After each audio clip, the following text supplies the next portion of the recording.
Welcome back to this course on nanostructured materials, synthesis, properties and applications.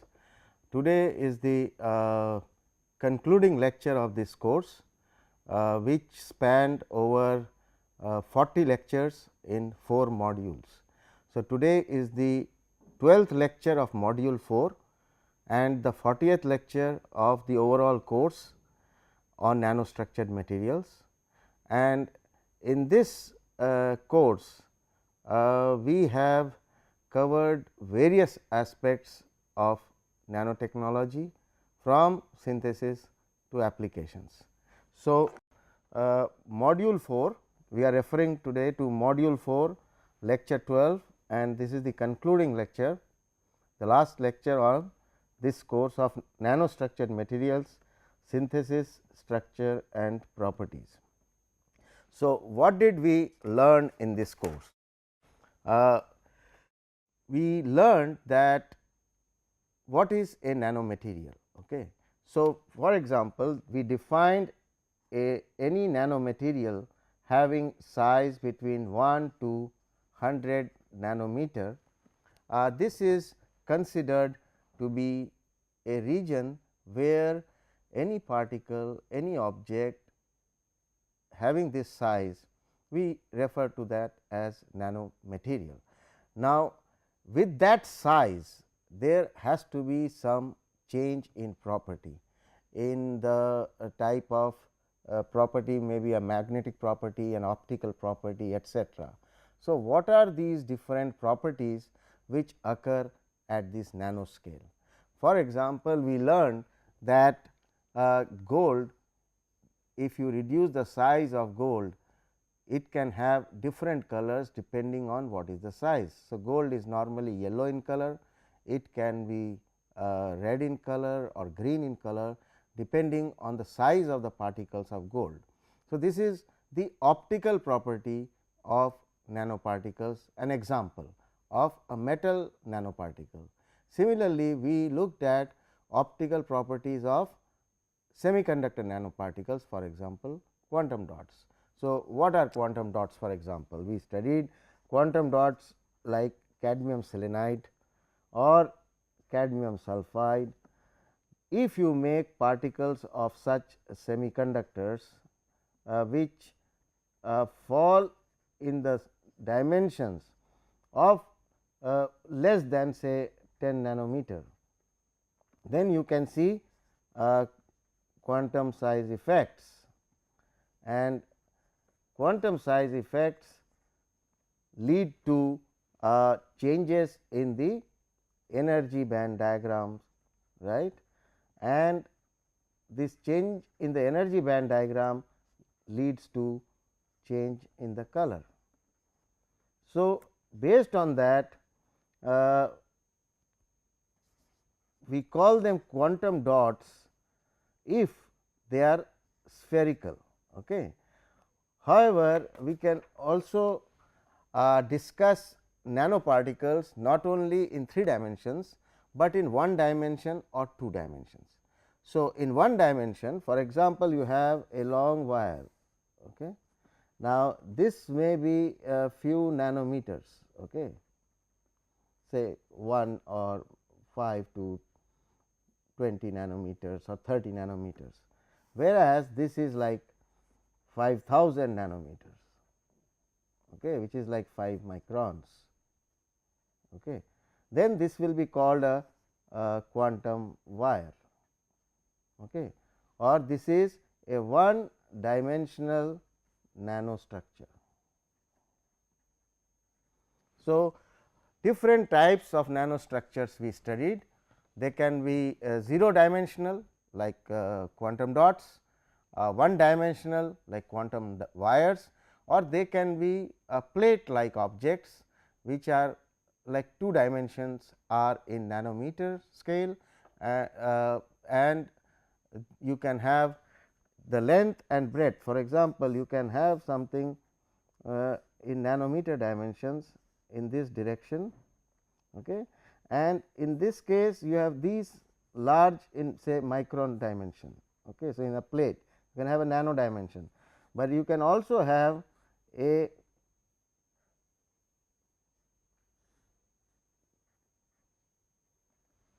kind of quantum wire where you have these two dimensions are in nanometers, whereas this is in micron sized.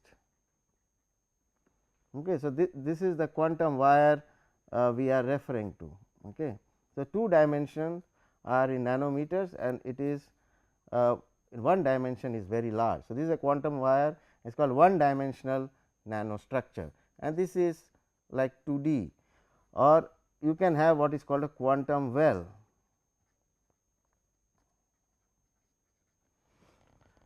So, many such properties in nanostructures we learnt lead to the quantum regime. So, lot of properties will change when something goes to the quantum regime. This is one important thing we learned, and we looked at several such materials including semiconductors and metals and even something like organic nanostructures like carbon nanotubes, etc. So, carbon nanotubes are like 1D nanostructures, but it is made up of carbon and not metal or semiconducting inorganic semiconductors. Of course, you can have metallic carbon nanotubes as well as semiconducting carbon nanotubes. So, you can have different types of nanostructures, that is the basic thing. Now, looking at properties, we looked at optical properties, we looked at magnetic properties. For example, main change which happens when something is magnetic. Okay. So, when you have something like iron oxide which is magnetic, magnetic here means ferromagnetic, and when you decrease the size, what is the key change in this property? So, what we get is the reversal of the magnetization. So, you have a material which is ferromagnetic, and as you decrease the size of the particle, the magnetization changes over from ferromagnetic to you get a less ferromagnetic. So, the magnetization is much less, or it may become antiferromagnetic. So, there is a reversal in the magnetization, and you also result in something called a super paramagnet.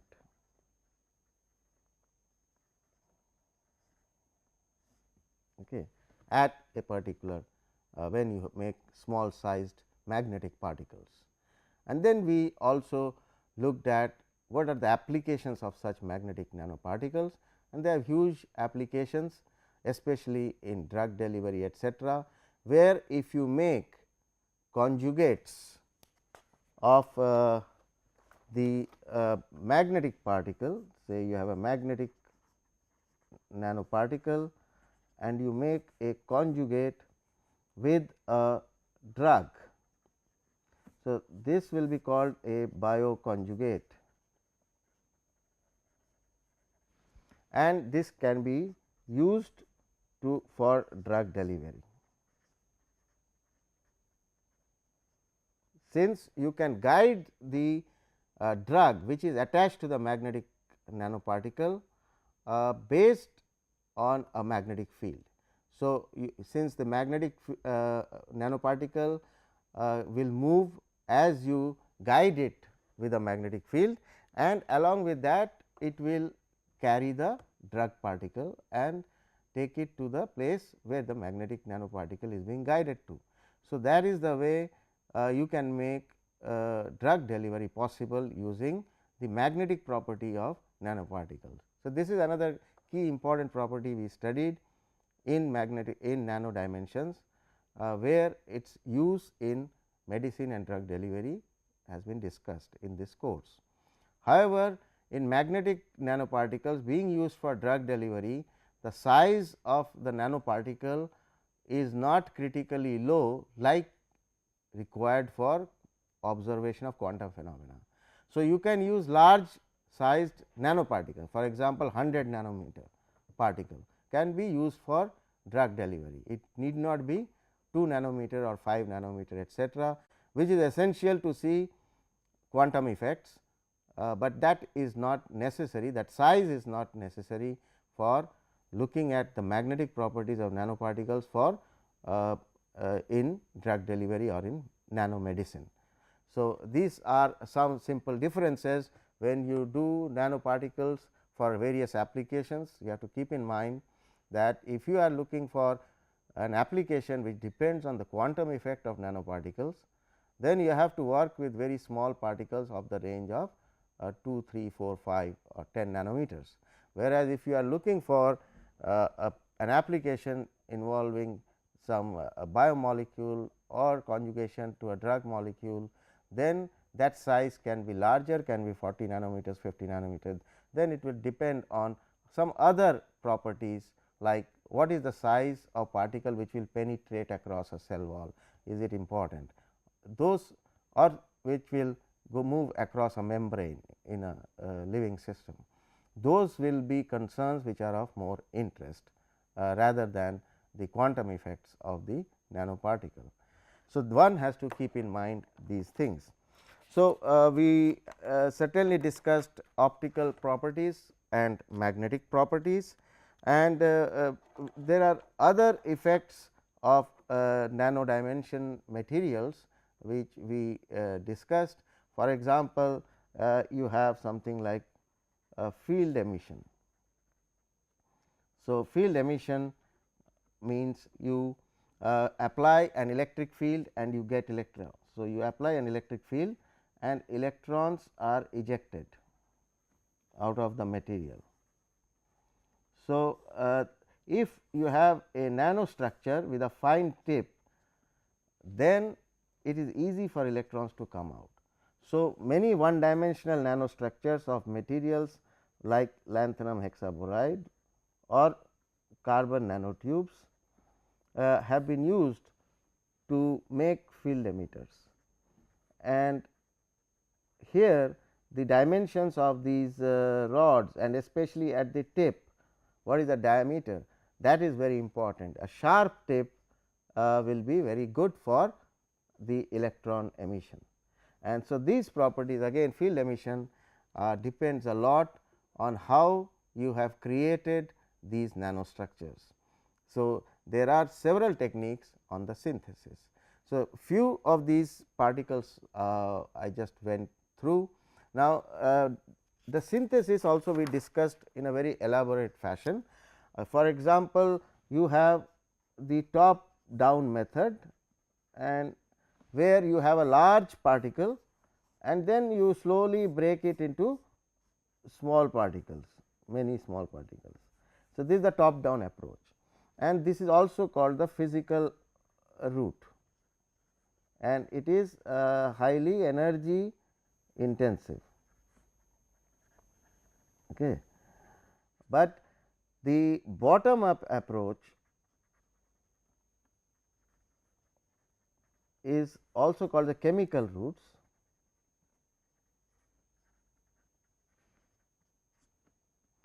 where you start with small, these are say in molecules or ions. Okay. So, these are say in solution,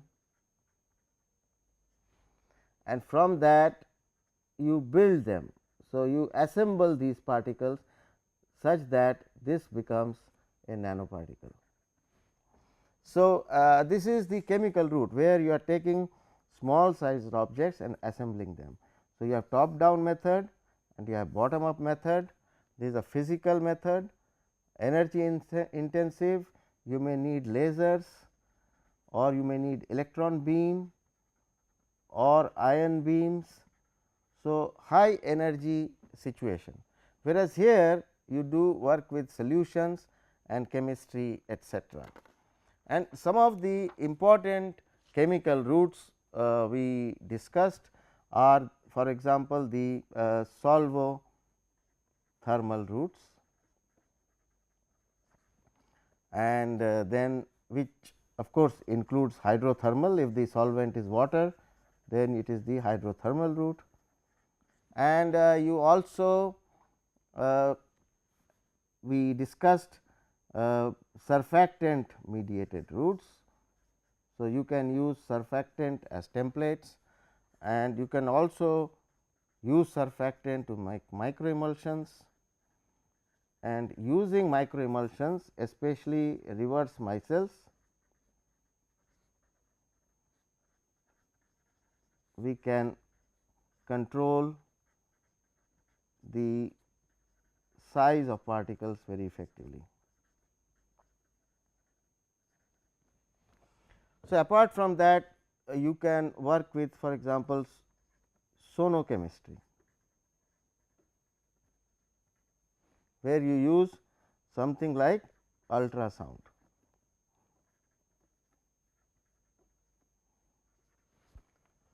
So, various methods have been used, and these are all we can consider as chemical routes, although sonochemistry you are using ultrasound, but again you are putting them in solutions. So, and there the control in this of the size and shape of the particles is quite effective, and that we discussed in great detail. So, you can make bulk particles, that means powder particles which are nanocrystalline, both by physical methods, which are the top down methods, and the chemical methods, which are uses the soft route at low temperatures, solution based methods, in which you add sometimes templates like surfactants to control the size and shape of particles. Now, these are polycrystalline samples, and you can make powders. So, but suppose for applications you want to make devices etcetera, then you may need to make nanostructured films. So, that also we discussed. So, nanostructured films if you want to make, then you have to use some other techniques. So, typically you have a substrate, and on that substrate you want some structures which are grown on the substrate, and how you do that, you can do by what is called a common chemical vapor deposition route. So, on this substrate you can have pillars of or wires of nanostructures, and here the wires themselves may be long, may be micron sized, but their diameter is nanometer diameter. Okay. So, these lengths can be long, or sometimes even the length can be nanometer dimension. So, you can have this kind of columnar, or you can have particles which are assembled on top of the substrate.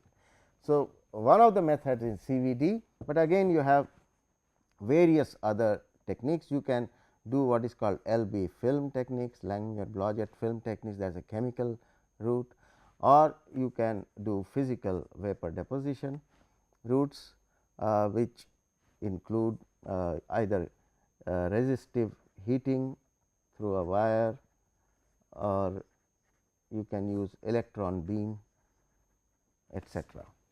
So, many of these nanostructured films can be prepared, and all kinds of nanostructures are now known, which can be prepared in large quantities, and one of the most important materials in nanotechnology is carbon based nanostructures, and that has been studied to great extent, how to grow good quality carbon nanofibers on top of substrates and use them for different applications. So, growing nanostructured films is again a very important method, because ultimately to make a device typically you need films, and the substrate can change depending on your application. So, synthesis of nano powders, synthesis of nanocrystals, and nanostructured films both been covered in this course in great detail. Now, if you want to study characterize, so one is looking at how to make them, Then after making them you want to characterize. So, we went into all the techniques that are commonly used like X-ray diffraction, how to find the particle size, etc. So, you use what is called the Scherrer equation for finding the crystallite size.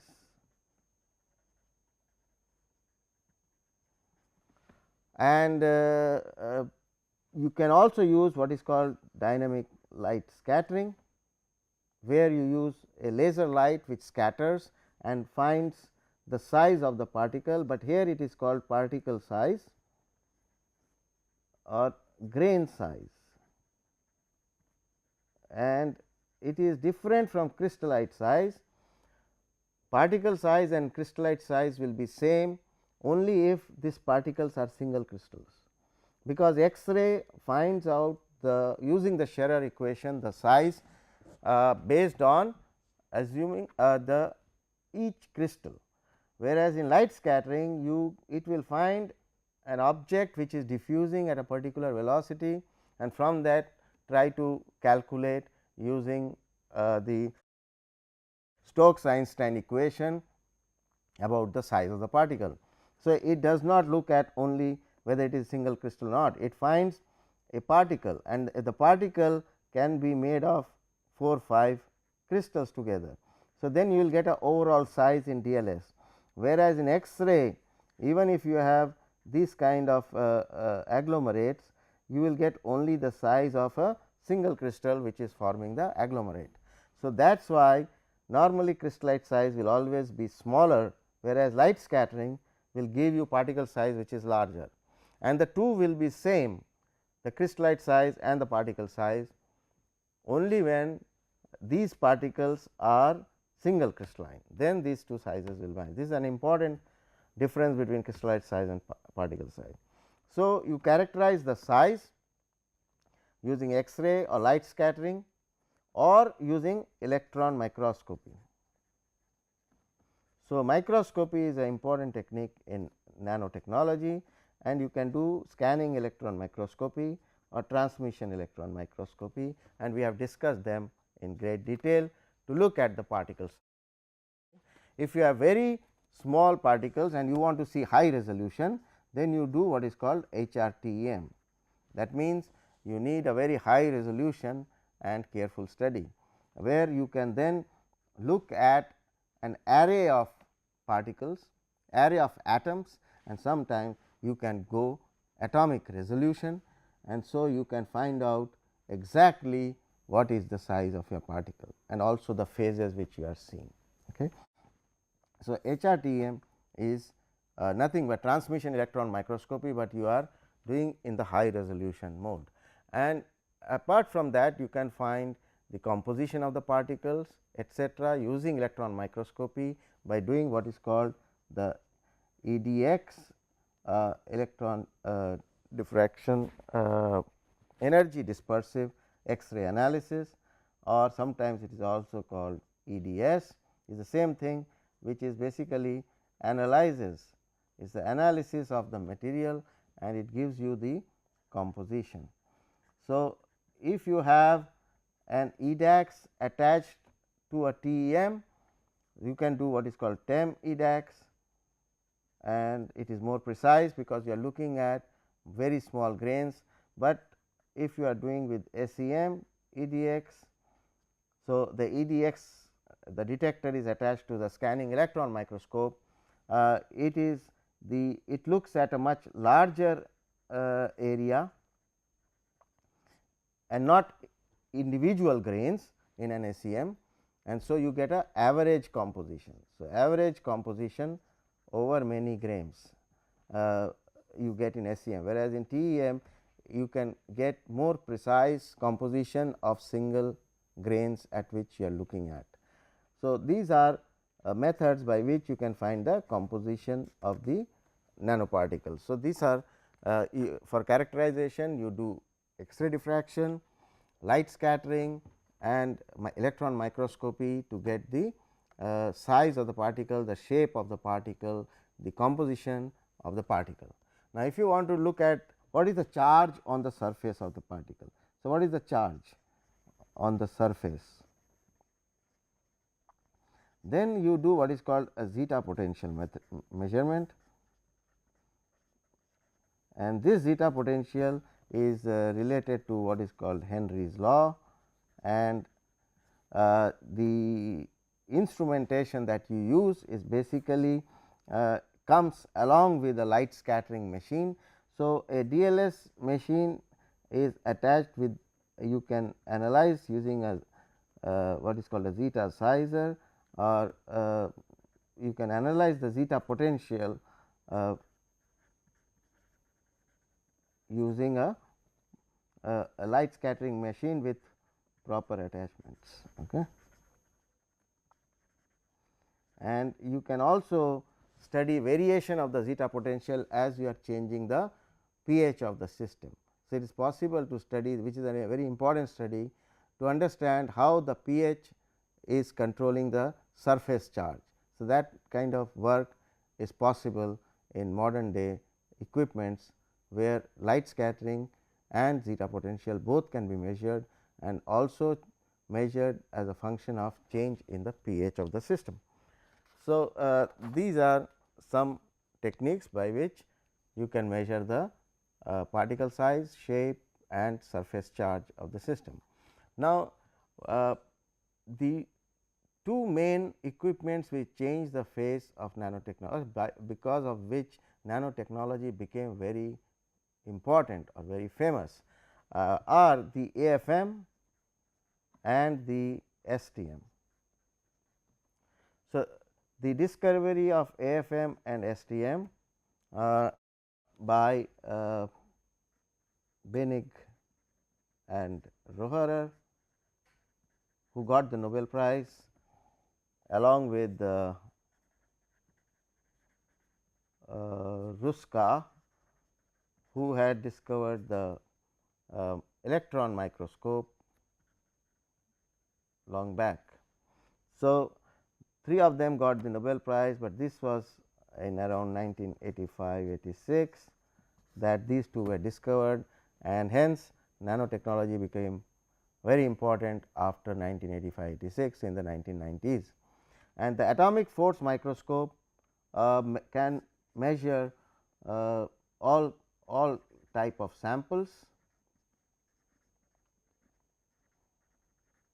whereas STM measures mainly conducting samples.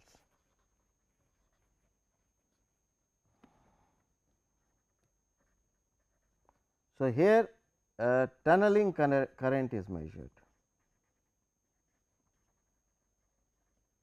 and here force is important. What is the force felt by the cantilever when it comes close to the surface? So, the two are different measurements. They tell you a lot about the nanostructure present, and these two probes have been expanded to introduce many new methodologies. For example, MFM, which is the magnetic force microscopy. You can map out in a sample regions of high magnetization, low magnetization, etc. These are nothing but how the AFM has been modified, the tip has been modified with a magnetic probe which looks onto the surface.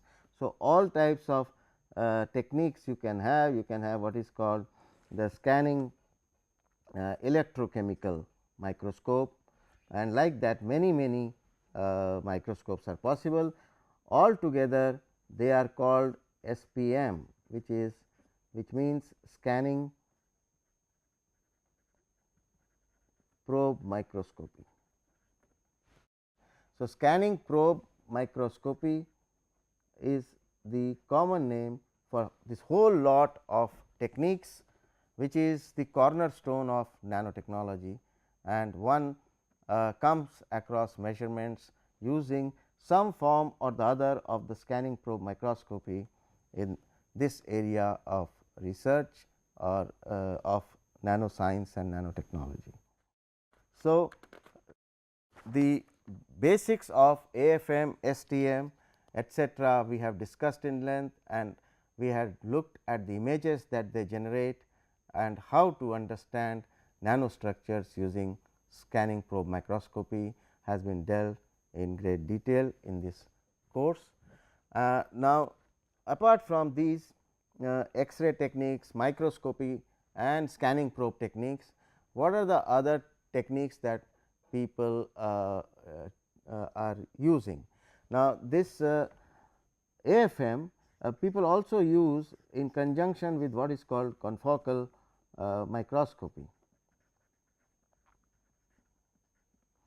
So, nowadays you can look at an object, and especially in bio related problems of nanoscience, you can make use of confocal microscopy to a great extent. And then you can also do what is called confocal Raman as a technique to understand the Raman signals which are coming from specific regions from a sample. So, if you have a sample, say a nanoparticle like this, and you want to study a small portion is of this, and there is another portion which has a different kind of feature. So, you have say looked at this using scanning probe techniques, and this is looks different than this, and you want to look at whether the Raman active modes here are different from that. So, you can use a confocal Raman microprobe to understand what is happening when you pass a light beam and understand the scattered radiations which are coming out from this point, and you can also focus at this point. So, you can do confocal Raman at different positions, and from the signals that they give you can understand the differences of the region here and the region there. So, confocal Raman is a very important technique to understand the different types of phases which are present in nanostructures. More importantly, confocal microscopy with the fluorescent markers is very important in bio related problems. So, you can study the fluorescence of a dye which is entered into some cell under the confocal microscope, and you can understand how it is present and whether it is migrating somewhere, etc. And you can also do spectroscopy at different points, and together this technique of confocal microscopy, confocal imaging, which tells you it gives you an image of these nanostructures with respect to especially which are related to bio or cellular objects. You can understand many of the processes, very important processes using imaging in a confocal microscope. So, this confocal microscopy is again kind of become a tool, basic tool, like the AFM. The confocal microscope is a basic tool in a of any lab which is working on nanoscience or nanotechnology, and especially if you are working in any biology related problem, then this confocal microscopy becomes very important. The confocal Raman of course is more important for people who are working on materials, nanomaterials, the carbon based compounds, nanostructures. For that the Raman spectroscopy is very important, and hence if you can do confocal Raman, then you can look at the Raman signals from different parts of the same material within nanostructured domains. So, this is a great advancement in the technology that we have today to understand nanostructures. Then we have lithography, by which we can make patterns in nanometer dimensions. So, this is very important because you are trying to make ultimately devices which will have contacts, and hence you need patterning with some material, and this patterning should be as low as possible to make smaller and smaller devices. And so, how to achieve that? So, this lithography, that is making kind of designing something using a very fine beam of lasers or electrons or ions. So, you can have ion E beam or ion beam, or you can use what is called a laser writer. So, by doing this you can make patterns. So, you can make patterns like, for example, you make lines like this. Now, if you want to make patterns regular lines and the dimensions you want to keep nanometer dimensions, and maybe the gap is slightly more than few nanometers, this may be 5 nanometers, this may be 20 nanometers. This repetitive structure, if you want, this patterning has to be done by things like E beam or ion beam or laser writing, etc.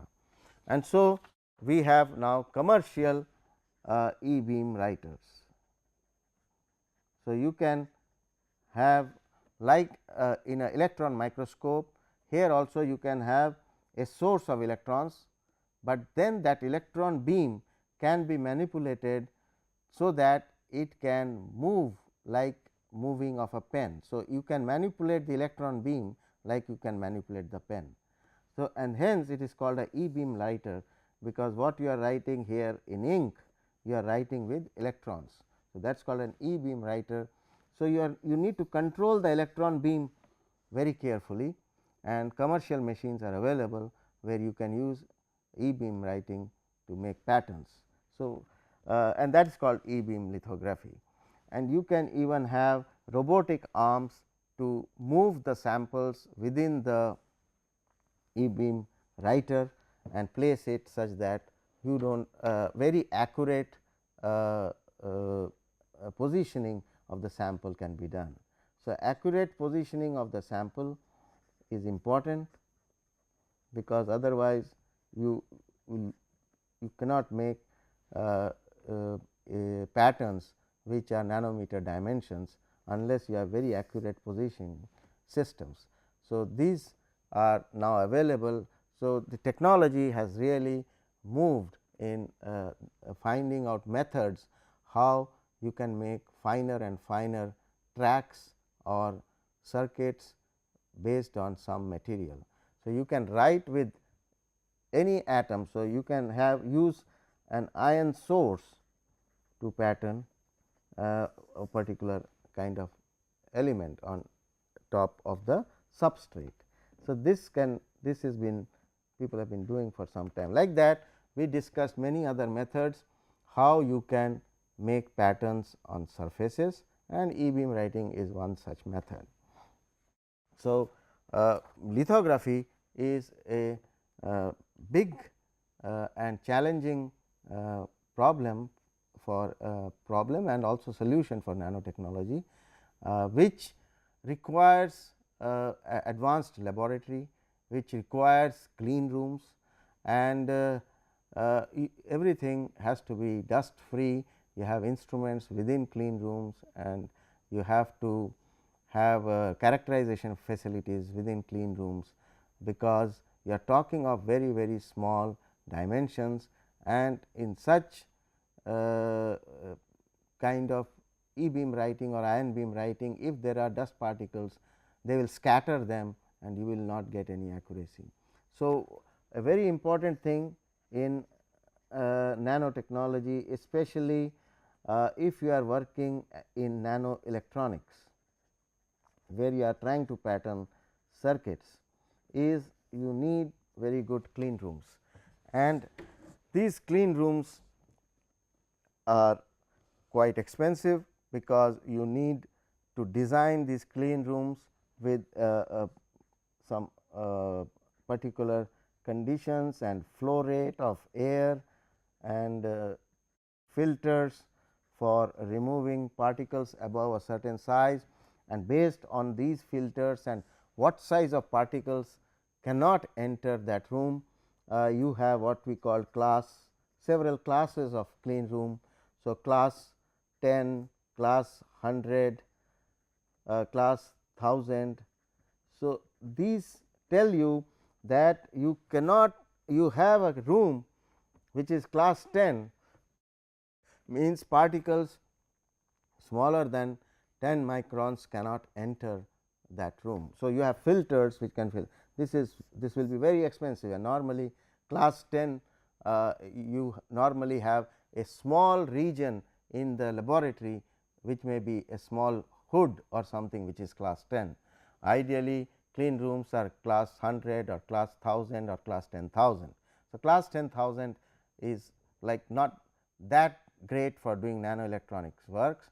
So, it depends on what kind of work you plan to do in the clean rooms, what kind of lithography you plan to do in the clean rooms, that will tell you what kind of class of clean room you must have, and making a clean room itself is a very challenging and technical problem, which of course has been developed, and there are many companies which make clean rooms, etc.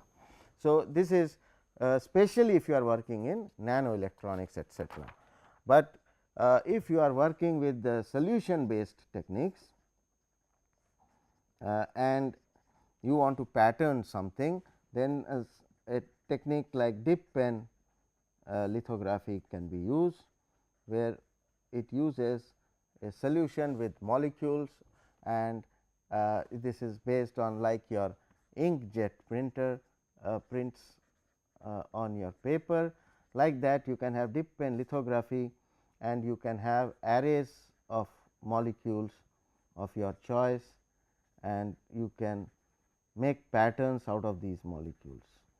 So, this is solution based, it is a less expensive, does not need the type of clean rooms which you need to do nanoelectronics, and many places such lithography is sufficient.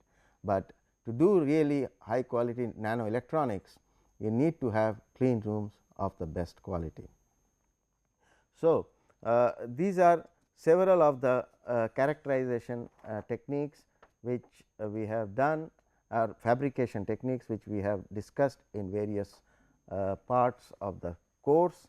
And apart from writing on substrates, etc., we also discussed how people have worked on making devices, like you can have a carbon nanotube and then join to a platinum wire. So, such kind of things people have done. This is like people welding two wires. So, this kind of welding of wires, here nano wires has been done by several groups in the world. We have discussed the kind of devices which have been made out of these kind of welding of wires in some cases. Now, you can some of the very good applications where nanoscience or nanotechnology or these nanostructured materials will be useful. Let me mention in conclusion that where are we going to use these nanoscience and nanotechnology. So, for example, one of the places which people really want to use the study of nano structured materials is in nanomedicine.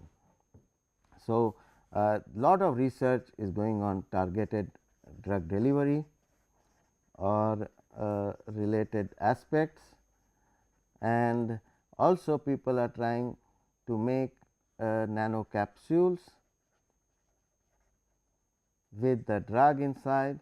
So, in nanomedicine there is tremendous hope. The other area of course is nanoelectronics. If you can make smaller and smaller chips and increase the memory of the devices, then a lot of interest is there in photocatalysis. So, make nanostructured materials which are very good photocatalysts, and this is from the environmental point of view. So, one of the most popular nanomaterials is TiO2, and this is used to split organics to carbon dioxide and water. So, by that you want to clean the environment. So, then the fourth thing is, can we use nanostructured materials for generation of hydrogen by water splitting. So, since fuel is becoming there is a lack of fuel in the on the earth, soon we will be having no petroleum, and even coal will finish by 2100. You need to have alternative sources of energy, and hydrogen is being touted as one of the areas where you can use hydrogen to generate energy. But how do you get hydrogen easily? One is by water splitting, and what will do the water splitting? Some catalyst, and which catalyst you will choose? Your nano catalyst, and so there is lot of work in the type of nano catalyst for generation of hydrogen by water splitting. This is a very challenging problem. So, now we are discussing what is the future of nanoscience and nanotechnology, and where it will probably be applicable. So, nanomedicine, nanoelectronics, photocatalysis for environmental purposes, then generation of hydrogen, then lot of interest is there now in applications of nanoscience in agriculture. Say, can you protect the seeds by giving some coating of coated with nanoparticles? So, there are a lot of interest in finding out applications of nanoscience in agriculture. Then people are interested in making materials for fuel cells. So, the electrode materials which are applicable for fuel cells in the nano size to make, if not a nano fuel cell, but you can think of what is called a micro fuel cell. So, fuel cell uses hydrogen and reacts with oxygen to give you energy and water. So, the byproduct in a fuel cell is energy, and a byproduct is water. So, it is a very clean form of energy, and lot of work is going on in trying to fabricate micro fuel cells using nanostructured materials as electrolytes, or that is solid electrolytes, or as electrodes. So, various such aspects of nanoscience and nanotechnology are there. A very important applications is in sensors. So, lot of material in nanostructured materials are being used for, say, sensors for ammonia, for methane, and to detect these type of gases, and also sensors for explosives. So, lot of research is going on how to use nanostructured materials to detect explosives like TNT or RDX, etc. So, there is a lot of research already, some work has been has already come out from different countries on these materials. So, several such applications are there, and what I went through are few of them which we have discussed in the whole course. So, with this I would like to wrap up this course, and I hope that you have gone through the whole course material by now and got a feeling for what nanostructured materials are, how they can be synthesized, and how their properties can be measured, what are the key techniques which anybody who is practicing nanoscience and nanotechnology has to have or has to find to do work on nanostructured materials. And what is the scope of applications? We see there is wide ranging scope of applications of nanostructured materials, right from medicine to agriculture, including electronics, and it will be an area which will be more and more interesting for the people who are coming in future, and it is an interdisciplinary subject. So, it does not matter whether you are a chemist or a biologist or an engineer, nanotechnology has room for everybody. The interest is to make a device using the properties of nanostructured materials, and that device should be miniaturized and it helps solve a problem. So, most of the time to solve a problem, to make a device using materials, using nanostructured materials, you will have to have an interdisciplinary kind of approach, and you will have to interact with people of different origin. Maybe an electronics engineer has to interact with a biologist, or a chemical engineer has to interact with a mechanical engineer, and a chemist to fabricate a device through which say nanoparticles are flowing in a fluid and cooling something. So, I did not touch upon this too much, but there are things called nanofluids by which you can do heat exchange very much better than conventional cooling agents. So, this is an area which is important from the nanostructured materials point of view, and also from the mechanical engineering point of view, because mechanical engineers are involved in designing heat exchangers. So, this is an example how two very different fields, a chemist who is making nanomaterials and a mechanical engineer who is designing a heat exchanger, come together in an area called nanofluids, which once flowing through a tube can cool the environment around it. Similarly, if you want to make a micro fuel cell, you need a chemical engineer who is designing the fuel cell with a nanostructured materials person who is making the electrodes made of nanomaterials. And this kind of overlap of areas is the hallmark of nano science and technology, and nanostructured materials will form the key to many applications in future. So, with these words, let me thank all of you for taking part in this course and attending this course, and I hope you will be able to answer all the questions which will be given as a part of this course, and thank you very much for your kind attention.